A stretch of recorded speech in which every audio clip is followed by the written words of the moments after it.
Le Sporène est donc un grand terroir situé sur les marnes du Jurassique et qui a donc une capacité extraordinaire à produire des très grands gewürztraminer très profonds et très denses et de très grande longévité.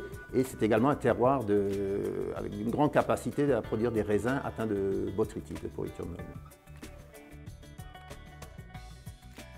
Les sélections de grains nobles sont des vins tout à fait exceptionnels, une grande spécialité de notre maison, de notre famille.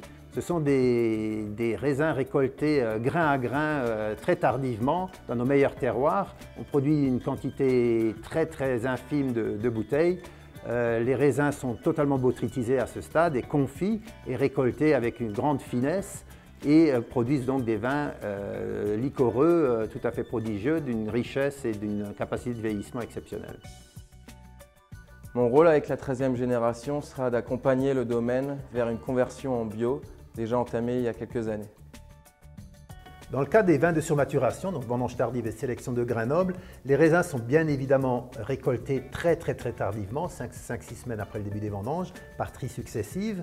Et à ce moment-là, ces raisins vont produire des jus de raisin extrêmement concentrés qui vont mettre très longtemps à fermenter, vraiment très lentement.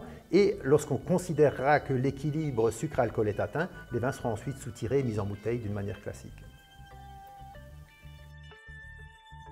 Sélection de grains nobles, ces fameuses sélections de grains nobles dont on rêve, qui sont rares et qui sont tellement goûteuses, c'est des vins liquoreux, mais des vins liquoreux très aromatiques aussi, parfumés, mais aussi parfaitement équilibrés. Ce sont, avec les desserts, spontanément, oui, mais pas uniquement avec les desserts. Vous pouvez parfaitement l'utiliser avec les fromages, vous pouvez l'utiliser aussi avec des plats.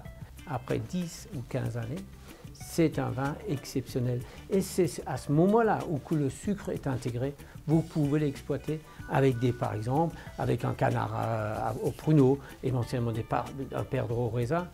Et là, vous allez découvrir des sensations qui vont vous surprendre.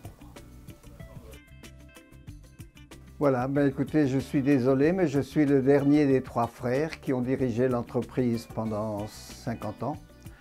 Mon père et son frère l'ont dirigé à la génération d'avant, mais c'était surtout mon grand-père Émile qui était le plus battant, qui a réussi à refaire le vignoble alsacien après la guerre de 14, quand il était question d'hybride et que lui ne poussait que les vieux cépages, les Riesling, les Gewürztraminer, les Pinot Gris.